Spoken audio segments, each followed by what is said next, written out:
her efforts in the 1990s in removing nuclear weapons from both Ukraine and the other former Soviet satellites, Kazakhstan and Belarus, when she was on the National Security Council staff. She's held leadership positions with the Department of Energy, the International Institute for Strategic Studies, the RAND Corporation, the Council on Foreign Relations, and is taught at Georgetown University. I'm thrilled to welcome her to Utah today and the Hinckley Institute, Undersecretary Gottemoeller.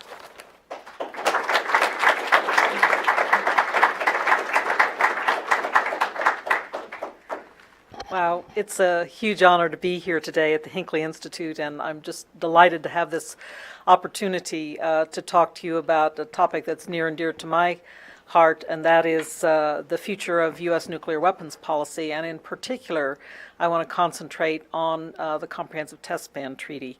But before I do so, I have to post a short apology. I was a couple minutes late getting here, and that's because I was coming from BYU down in Provo, and you can blame the students down there for asking a bunch of questions, and they were very good questions, so I'm going to post this challenge right now to the students around the room and all participants that I'll look forward to our discussion period and some good questions and comments from you. I'll speak for about 15-20 minutes, and then we can go on straight into our question period. And may I just ask, are we ending promptly at 2, or do we have a few minutes after that? Okay, very good. So thank you again to Jennifer and Ryan for the introduction. It's been great working with them for now several years, and really been a wonderful opportunity to think about the future of the Comprehensive Test Ban Treaty again here in a state where this issue means so much. So let me just start by saying I'm the State Department's lead for arms control and nonproliferation. What's that, you ask? What does that mean? I know that a lot of people don't spend a lot of time thinking about the bomb. We worry about Afghanistan and our troops coming home from Afghanistan. We worry about the Ebola crisis in West Africa. We worry about the threat of terrorism around the world. But bombs, don't think about it every day. They're not in the news cycle, and I do think that that's a good thing. But there are still thousands and thousands of nuclear weapons in the world, and lots of after effects of the Cold War nuclear buildup.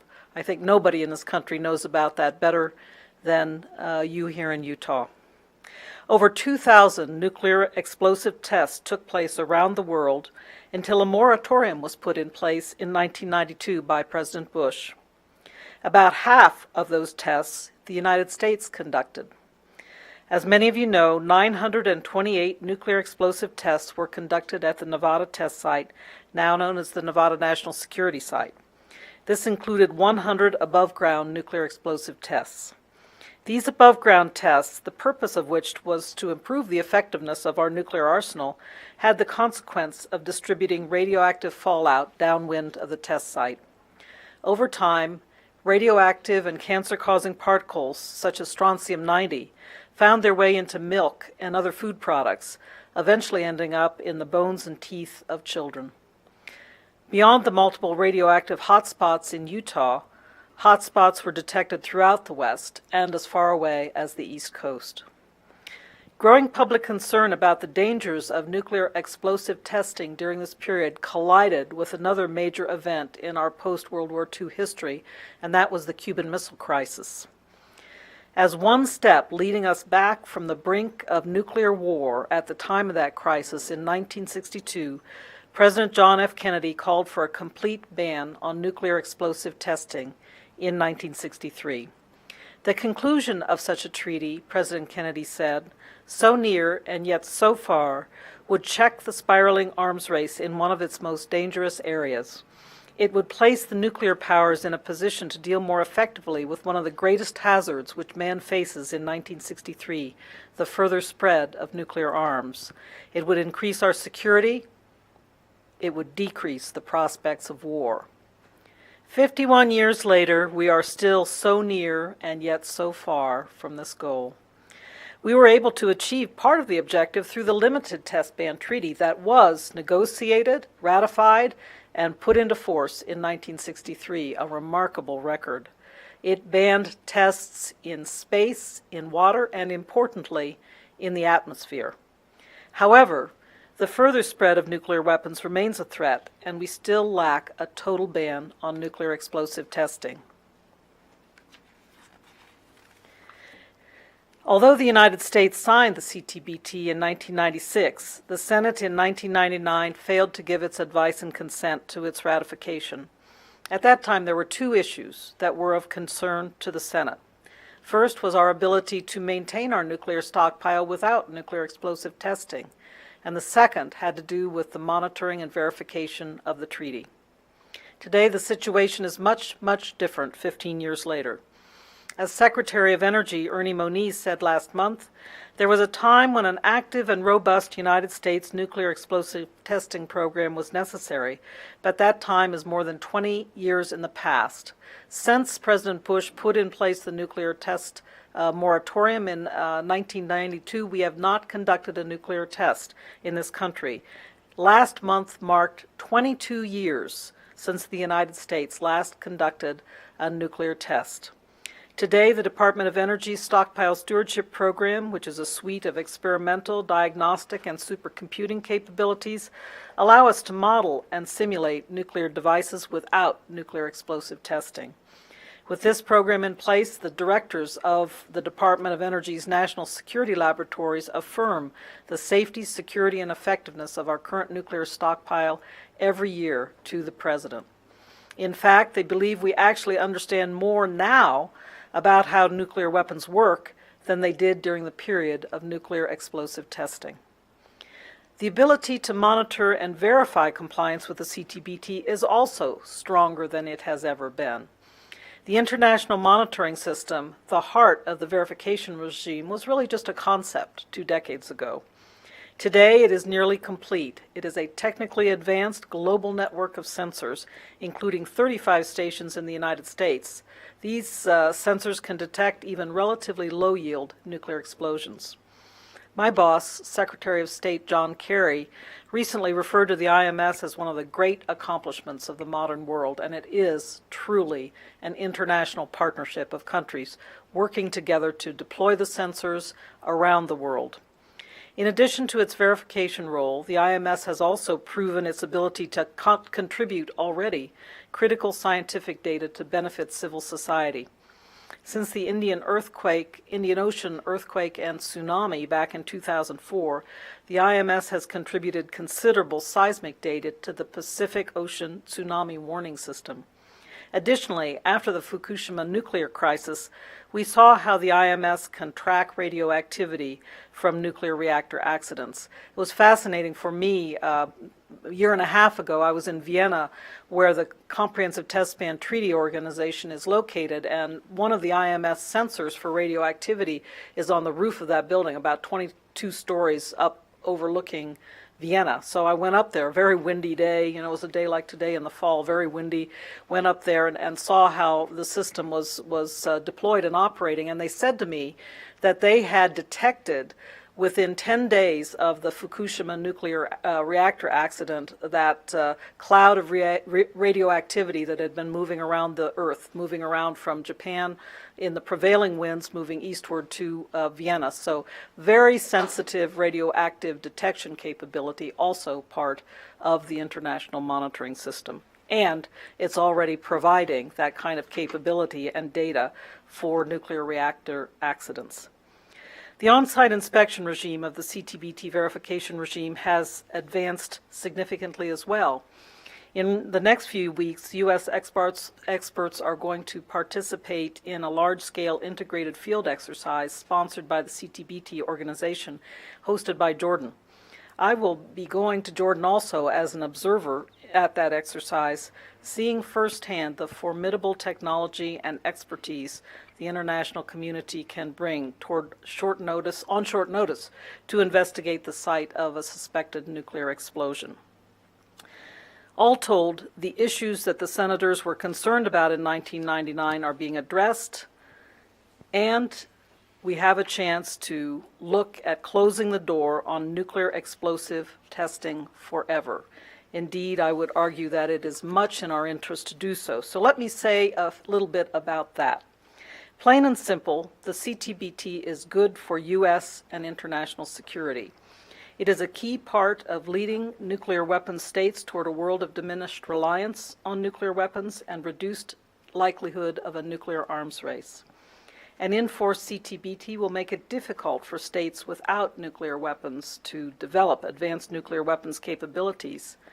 And an enforced treaty will also make it hard for states with more established nuclear weapons capabilities from confirming the performance of advanced nuclear weapon designs that they have not tested successfully in the past. Because of this, an enforced CTBT will constrain arms races on a regional basis. These constraints will be particularly important in Asia, where states are building up and modernizing nuclear forces. With the national security benefits of the treaty in mind, President Obama called for the ratification and entry into force of the CTBT during his famous speech in Prague in 2009, and he has been calling for it regularly ever since. Now we need to make sure that people know what the CTBT is and why it is important. It has been many years since we have brought this treaty before the American public, and they don't really, remember what it's all about. I can say, however, that in 1999, when the treaty was up for ratification of the Senate by the Senate before, 85% of the American public supported the CTBT. So now we have to bring it before people like you, so that you have a chance to make a judgment for yourselves, ask questions, understand about the importance of this treaty for U.S. national security, and then be able to begin at a grassroots level to move the issue up into the public consciousness. The most important thing that people can do as supporters of the treaty is to educate their friends, their family, and their communities on the reasons that the treaty is good for America. Two people who have been doing that right here in Utah are in the back of the room, and that is Jennifer Seelig and Ryan Wilcox. And I'm really just delighted to have the chance to work with them on this important project. On March 8, 2010, the Utah House of Representatives unanimously passed a resolution urging the U.S. Senate to give its advice and consent to ratification of the CTBT. The resolution, H.R. 4, was introduced by Democratic Representative Seelig and co-sponsored by Republican Representative Wilcox.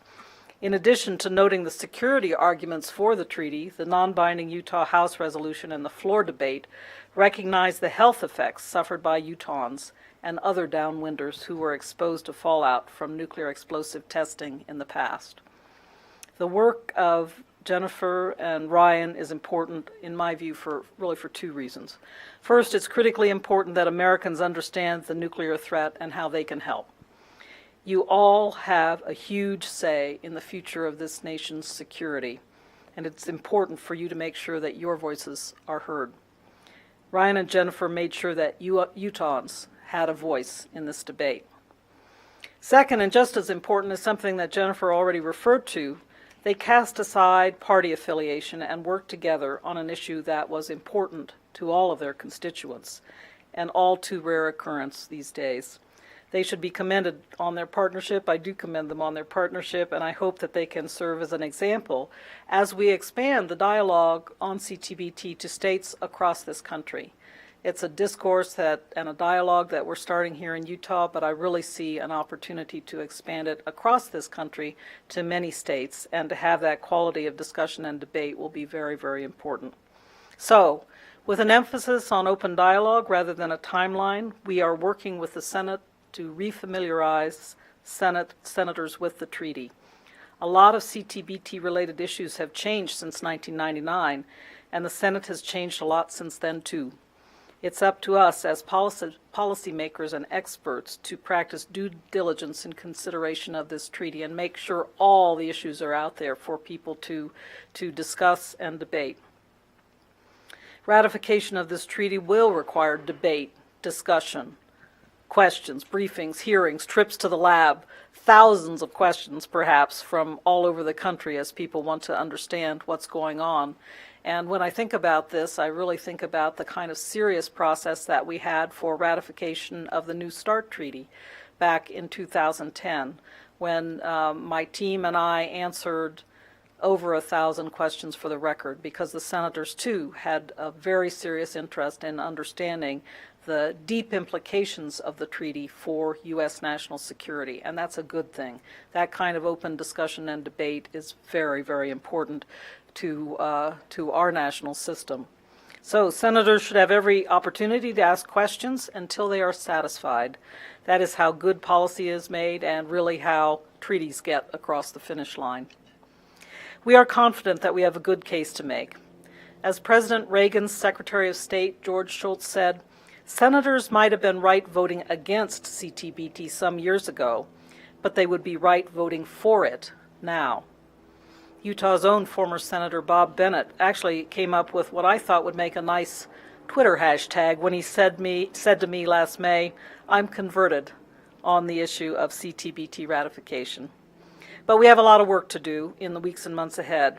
This is a worthy goal to pursue, but it's going to take some heavy lifting. An enforced CTBT will, though, we are convinced, benefit the United States and indeed the whole world. So with that, I will wrap up and be ready to take your questions. I really am very, very pleased to be here at the University of Utah on this beautiful fall day and at the Hinckley Institute. By the way, as I close, I just want to give one advertisement. You already had an advertisement for the internship program here at Hinckley, but I hope you'll also consider the State Department internship program, which is a very important program for bringing students from all over the country to Washington to work for the summer, or in some cases a semester if you have a Washington semester program. So urge you to be looking at State Department internship programs also, not in any competition with Hinckley, but simply as another option for you. And if you're interested, now is a time to be looking at the state.gov website about internships, because we'll start the process of selecting for next summer within a very short period of time. So anyway, thank you all very much for your attention and look forward to your questions. Thank you.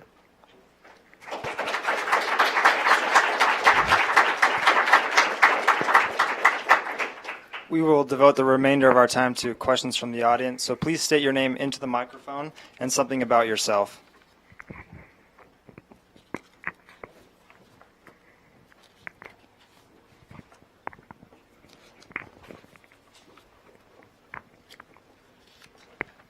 Hi, thank you so much for coming to speak today. My name is Nisha Kavalam, and I'm studying social work with a minor in political science. And you mentioned a little bit about radioactive fallout, and I was wondering if you could speak to the demographics of the population that's living in those areas affected by the fallout, and what CTBT is doing to have that part of the conversation. Well, I think it's a very good question. Obviously, the 100 atmospheric nuclear tests that I spoke about took place in the 1950s. I did begin this trip, as was mentioned, on Monday of this week down at Dixie State in St. George, and the southern part of the state I know was very seriously affected. So it was something that directly affected your grandparents, in some cases your parents, if they were living in the state at that time. And I had some very moving stories told to me, actually, when I was in St. George by people whose grandparents or parents had been affected by either serious problems with cancer, and there were some people there who were cancer survivors, or who had actually had direct economic effects on their ranch land, on their flocks of sheep and herds of cattle. So it had, I would say, two kinds of effects, one on the health of the population, the other on really the economic situation of the population and the health of the farming and ranching community in the areas where there are hotspots around the world. So, I mean, around the state. Actually, it does affect around the world, too, because another thing that has been extraordinarily moving for me in recent years is to have had the opportunity to go to the Semipalatinsk test site, now in independent Kazakhstan, but when that was part of the Soviet Union, that's where the Soviet nuclear tests took place. And you know, the Kazakhs that I talked to told very similar stories about the stories that I heard down in St. George. They said, we didn't know what was going on. You know, one man said to me, I was a young man And I was out playing in my village, and suddenly, there was this bright light and mushroom cloud, and this dusty stuff started raining down. We had no idea what was happening to us. And he spoke very movingly to a conference there in Kazakhstan and saying of his village, he was the only survivor, and he was by this time an old man. So it is a problem that affected populations in different parts of the world, particularly between the two Cold War rivals, Russia, Soviet Union at that time, and the United States, but now has effects, downwind effects, but also down generation effects in terms of ability for that population to even return and inhabit that territory which has been contaminated. In the case here in Utah, people spoke about, of course, having to deal with cancer clusters in their families. But again, it is something that I am very glad we were able to put the atmospheric test ban in place in 1963, because it halted that atmospheric testing and the serious effects that came from it. There's a question behind you. So why do you think that Israel hasn't signed on? And what can be done to get them on board? In looking at the different nations who haven't agreed to it, that's kind of one that stands out as interesting. Well, let me say, first of all, that 183 countries have signed the Comprehensive Test Ban Treaty, among them Israel, and 163 have ratified the treaty. Now, like us, Israel has not ratified the treaty, but it's one of the states that must ratify the treaty in order for it to be brought into force. And let me say just a few words about that. I am emphasizing now that we, the United States, need to move out on ratifying this treaty for a couple of reasons. One is the national security benefits that I talked about. Another is the human health and economic consequences of the treaty, another very important reason to get it into force now. But a third is the fact that we've had this moratorium in place since 1992. We've not tested weapons for 22 years. This international, it's an informal moratorium. It is actually held very well, with just a couple of instances like India and Pakistan tested in 1998, for example. But generally speaking, the moratorium has held very well in all of these years. So the question is, why shouldn't we be getting the benefits of a legally binding treaty that would bring with it this very extensive monitoring and verification regime? Why should we continue basically to deal with an informal moratorium when we could have the benefits of a legally binding verification regime in place, and then we would be certain to have opportunities to investigate on an international basis any suspected incidents of illicit nuclear testing. So there's some important, reasons out there, but I would like to say that among the states that must ratify the treaty for it to enter into force are included the United States, China, Israel, North Korea, Iran, Pakistan, and India. So this is a very difficult group of countries, you'll recognize, for entering into this treaty. Actually, I don't think we're so very difficult. We're actually very responsible players in the international community, and indeed I talked about the way that investments are going into the international monitoring system. The United States is the country that puts the most investment internationally into the international monitoring system. So we're very responsible in the way we go about supporting this treaty regime already, despite the fact that we have not yet ratified it. But my view is that we should lead the way, that others will follow. I know from talking to the Chinese that they will follow us. I say to them, hey, don't wait for us. You don't have to wait around for us to ratify. Go ahead and do it. But so far they haven't responded to my advice. But in any event, I do think that when we ratify this treaty, it will have an enormous influence on these other countries, and I know it will bring China along quickly. If we get down to the point where it's only North Korea that hasn't ratified the treaty, that's a good problem to have, in my view, in terms of exerting, pressure on them to move forward with what they will need to do to return to a good stature with regard to the non-proliferation regime and the denuclearization of the North Korean or the Korean Peninsula and North Korean territory. So there are many steps to go through, but I do think it's both important but also urgent for us to move out with our own ratification process. There's a question here. I think it's pretty easy to make the case for the CTB as being, good for America. But in terms of from an international perspective, why should other countries be willing to give up their ability to kind of have their own self-determination for their security? Because a lot of other countries don't have the infrastructure necessary to do digital modeling, especially when we talked about how Ukraine had disarmed. And it's quite clear that the U.S. isn't willing to really move in to protect all of that country's assets. Let me talk a little bit about the Non-Proliferation Treaty. Most countries around the world, in fact, the vast majority of countries around the world, have decided in signing up to the Non-Proliferation Treaty as non-nuclear weapon states that nuclear weapons do not actually serve their security.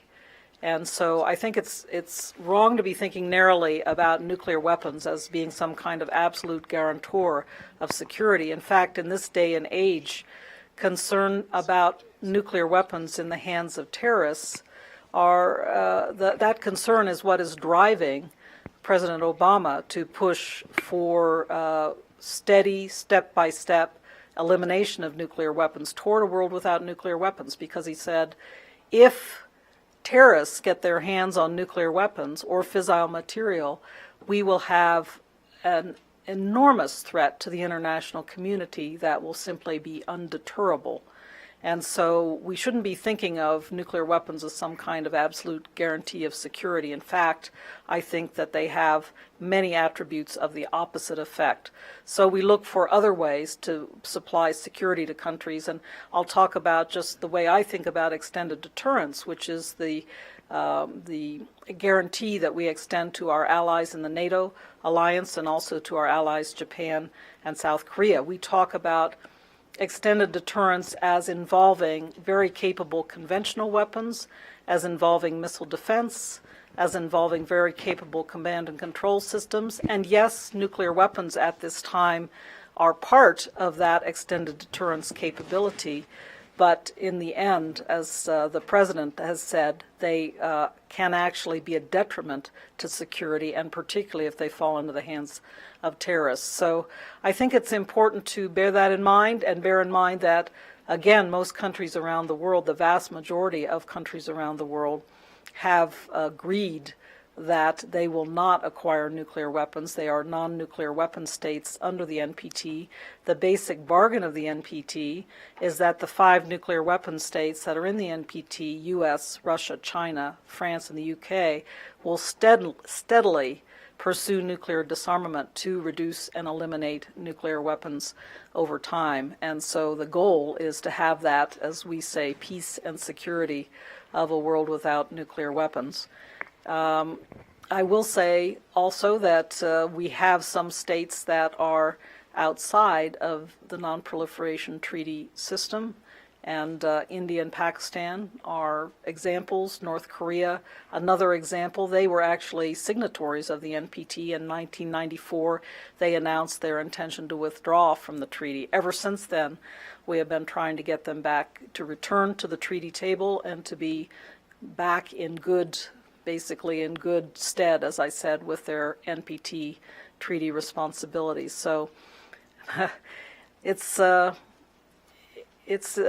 important thing to remember that fewer than 10 countries in the world have nuclear weapons, and that it is the vast majority of countries that are non-nuclear weapon states that make up the great part of the international community. So who's next? Hi, Please. welcome to Utah. I'm Chris Meekum, and I'm part of the Utah campaign to abolish nuclear weapons, and we've been working on this issue for quite a few years now. And we have been very supportive of the CTBT, writing letters to our senators, meeting with their aides, getting a little discouraged that we're not getting too far. Here's my concern, though, currently. We were so moved by President Obama's vision of a world free of nuclear weapons. But at the same time, what we understand is that there is now a budget, possibly to the tune of $1 trillion by the time it's all said and done, for basically replacing our Cold War obsolete arsenal of nuclear weapons with new weapons. And this seems to be kind of a contradictory effort going on, and I hate to see President Obama's legacy actually being leaving this budget to basically renew our nuclear weapons. Could you speak to that a little bit? I will be very happy to speak to that topic because there have been some misapprehensions through reporting in various news outlets about exactly what this administration is trying to do with the budget for the nuclear enterprise and for our nuclear arsenal. Part of the president's Prague speech was a very important line, which is, as long as nuclear weapons exist in the world, the U.S. nuclear arsenal must remain safe, secure, and effective. That means that we cannot unilaterally disarm. We must continue to bear in mind what other countries like Russia and China have, what countries like India and Pakistan might have, but continue to reduce and eliminate, to press hard to get those numbers down. And we are doing so. At the height of the Cold War, this country had 31,000 nuclear weapons, and today, through steady elimination, we are down to 4,800 nuclear weapons. It's still too many. It's way too many. I agree with that, but nevertheless, you can see that the trend line is down, and it will continue to be so. But the nuclear enterprise that was built up, starting with the Manhattan Project, produced enormous facilities that were not built with any notion of environmental security or worker safety or anything else in mind. And they are enormous. They have an enormous footprint. And so what we are trying to do now in this budget for the nuclear enterprise is to shrink the footprint of our nuclear production capability, not production capability, but maintenance capability, to be able to maintain a much, much smaller stockpile over time. And the example that was raised in the New York Times was the Kansas City plant, for example, which does not produce nuclear components. It produces non-nuclear components for our nuclear warheads. It was an enormous sprawling plant that was built during World War II, again, environmentally not sound, from a worker safety perspective, not very sound. So they were able now to shrink the size of that facility and build a new facility that is very small and efficient and designed to maintain a much smaller arsenal. So that is the point overall. It's the same with the Science-Based Stockpile Stewardship Program. It is designed to maintain the safety, security, and effectiveness of a much smaller arsenal of nuclear weapons. When New START, the treaty that I negotiated, is fully implemented in 2018, we will have 1,550 deployed nuclear warheads. That is the smallest number of nuclear warheads we have had deployed since about 1958. So the numbers are coming down very, very steadily, and we want to continue that process. We put an offer on the table with the Russians to proceed to a further reduction that would take us down to approximately 1,000 deployed nuclear weapons. Again, that is too many. The president has been clear about that, but we need to keep that step-by-step process going. But in the meantime, as long as they exist, I really think, for one thing, you know, it's not good for our environment to be maintaining these huge sprawling nuclear plants. Some of you may be very familiar with Rocky Flats, which was our plutonium production facility in Colorado. Huge sprawling plant, and I was at DOE in 1997 to 1999 when it was being shut down and cleaned up. And I'm happy to see nowadays that it's kind of being considered a nature reserve, although not one where you really want to wander around too much just yet, I assume. But nevertheless, it's good to see that we're able to shutter those plants, to close them, and then to clean them up. That's where we need to be. And it takes an enormous amount of money. So that's where those budgets are going. Yes, please. Yeah. Oh, I'm sorry, there's one, and you'll be next, okay? All right, I'm Jonathan Rossi. I've got a double major in political science and international studies. My question for you is, countries such as North Korea, Syria, and Iran see having a nuclear program as essential for their defense and as well as their industrialization. So what are we going to do to convince them to not follow through with their nuclear ambitions? Those are all three very different cases. In the case of Iran, we actually have a very, very active negotiation going on now, so-called P5+1 negotiation. So we are involved in it, but also UK, France, Russia, China, and Germany, and the EU, all at the negotiating table with the Iranians. It's been a very intensive negotiation over the last year, and it's now coming to a culmination. In the third week of November, November 24th, we are supposed to, get some results in this negotiation. I hope that we will get to a successful result, and I can see that the technical building blocks are in place for that. However, it is also true that the Iranians are going to have to do some tough political heavy lifting in Tehran to get to some conclusion. So I think in that case, what has convinced them is the very heavy burden of sanctions, economic sanctions, that have affected their economies very significantly and brought them to the negotiating table. So I think that they have decided that one way or another they need to solve this problem. So now we're going to see what the result of the negotiation is. In the North Korea case, I wish I could say that it has produced some burst of industrialization, but that is the quintessential military industrial complex. That country pours all of their scant resources, it seems to me, into their military, and in particular, in this case, into their nuclear establishment. So it's not like I think there was some magnanimous decision that this would lift all boats in North Korea and create a kind of vibrant commercial economy. It's quite the opposite. Industrial economy, it's just not the case as I see it. It's been a dominant factor there, and to my mind, it has been to the detriment of the North Korean people overall.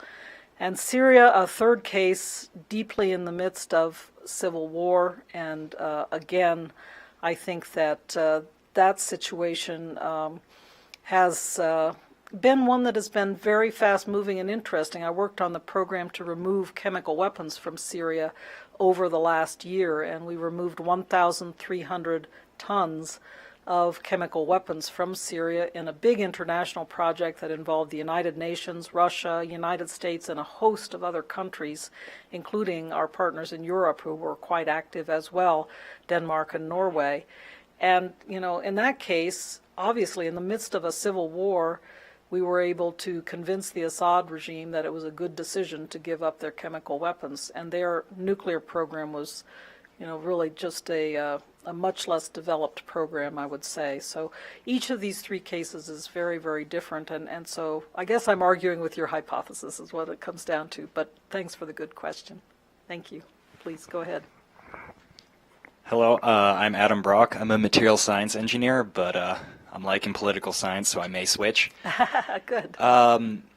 My question, I'm hoping it's not too speculative, but the goal you seem to be going for is absolute disarmament over everything, or the entire world, basically. Nuclear disarmament. Nuclear disarmament, sorry, I misspoke. To me, it seems like it sets up a paradigm for another arms race, and a different paradigm, a different way in the future where everyone has no weapons, and you get the situation with breakout capability, which is basically the ability for something like, say, Japan right now, which has a very large nuclear for energy and has the ability in a short time to go for nuclear weapons. In the future where no one has nuclear weapons, doesn't this create a situation where if one country decides it wants to break the rule, everyone rushes and scrambles to create nuclear weapons to get back on that footing? Yeah, that's an excellent question. That's the question of latency, what we call the question of latency. As a policy person working in this area, I tell you, I think that's a problem I'd like to have if there were no nuclear weapons in the world, because it is a situation in that case where you have, if, we cannot put the nuclear knowledge back in the bottle. The knowledge of how to create nuclear weapons is very, very well established around the world. But on the other hand, the resource investment to build up a nuclear weapons program, to have the fissile material available to do so, to develop the technical capacity to make a workable nuclear bomb, it takes a number of resources, and there are a number of signs and signals that we can see. That's how we came to know that Iran, we believe, is working on a nuclear weapons program, because they built so many centrifuges to enrich nuclear material that we said, whoa, that's way too many for a peaceful nuclear power program. It was one of the very evident signs and signals we had. So I think the situation you talk about would be a situation in which we would have good warning if suddenly there was going to be a breakout. And so we would have to be very alert and very knowledgeable about what everybody was doing in their nuclear power programs and so forth. We already have the seeds of that system in the way that the International Atomic Energy Agency conducts its safeguards program. And so we have some opportunities to keep track of countries around the world with peaceful nuclear power programs and ensure they're not stepping over the line into military nuclear programs. And I think that would be a situation, if we get to zero nuclear weapons around the world, where we would have to have a strengthened and very capable system of, we already do, but even more strong system of nuclear safeguards. So I think, as I said, I think that's a problem I would like to have, but it's an excellent question, because we do worry about latency and whether there would be problems with, nuclear breakout. So we have a question there in the back, and I think it'll have to be our last question. Could you wait for the microphone, please?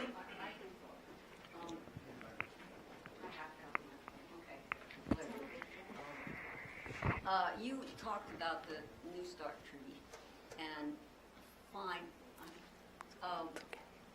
and you were talking about the reduction in, and part of the treaty is that it's written in terms of what are called deployed nuclear weapons, and we've cut that back substantial.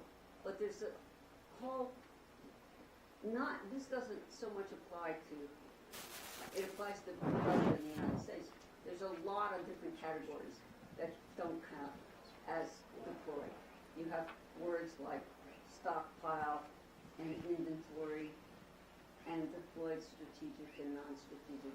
And there are huge numbers of weapons that are operational in a short period of time that are not counted in those deployed. And what are we doing to cut back on those other, the big categories, like, there are huge numbers of, say, 10,000 for Russia, maybe, their total inventory.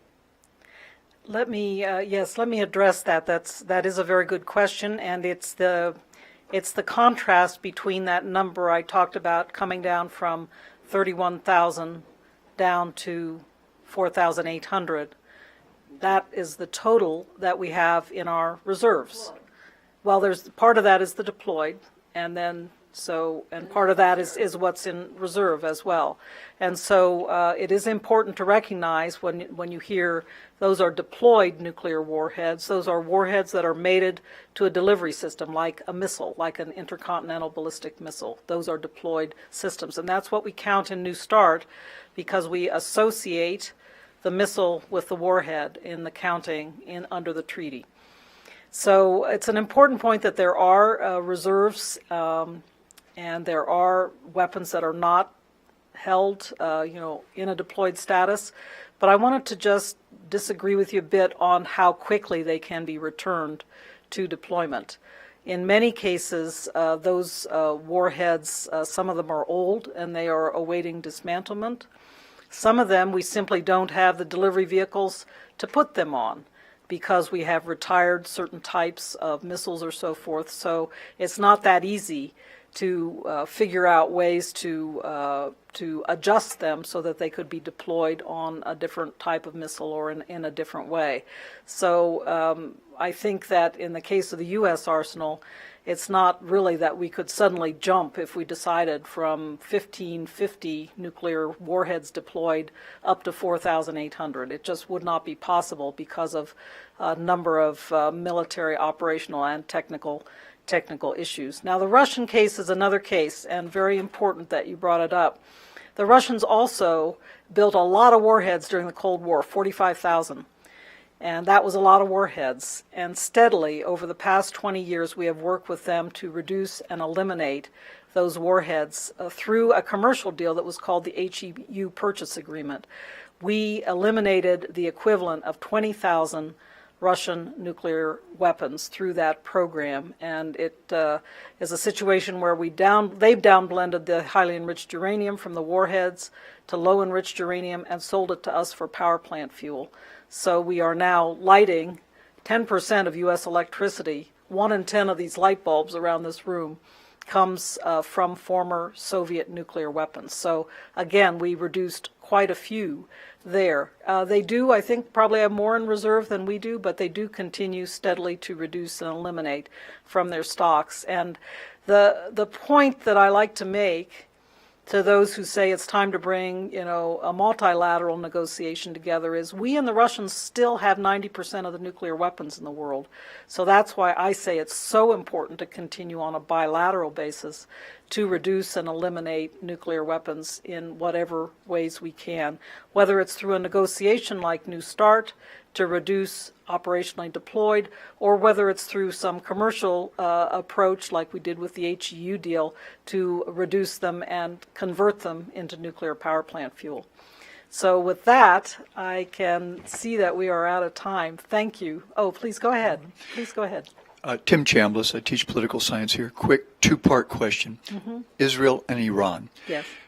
How has the Iron Dome program influenced Israel as an unofficial nuclear weapons power in the Middle East in the treaty negotiation process? And with regard to Iran, how has the Stuxnet program been influencing Iran's role in this treaty negotiation process? Well, on the first, the Iron Dome system is a very, very effective missile defense system that the Israelis have deployed on a crash basis in order to deal with the multiple rocket launches, missile launches they have been seeing from around their territory. And it's been very, very effective. I think, frankly, it has bolstered Israel's sense of their security in a very precarious security situation. So it's a case where, missiles, particularly in the Gaza events of the last summer, were really raining down in salvos on Israel, and the Iron Dome was very effective in dealing with that threat. So in any case, a defensive system of that kind is meant to, in enhancing the defense, to give a country a sense of confidence in its own survivability. So I think that was a very basic point about the Iron Dome system. In the case of Iran and the Stuxnet, this, issue gets into the whole world of cyber policy and the whole world of cyber threats. So it's probably worthy of a whole another seminar and not a very short answer. But I do think that there were a number of ways that Iran saw that their nuclear program was not going unchallenged by the international community. I think my view is that the most effective mechanism by which we brought them to the negotiating table was the wide-ranging and extensive sanctions regime, including on their oil revenue, that really brought them to the negotiating table. So I don't think it was any one other factor that was as influential as those economic sanctions. So, again, thank you very, very much. Really excellent discussion. Yes, please join me in thanking our guests for an excellent and informative forum. Thank you.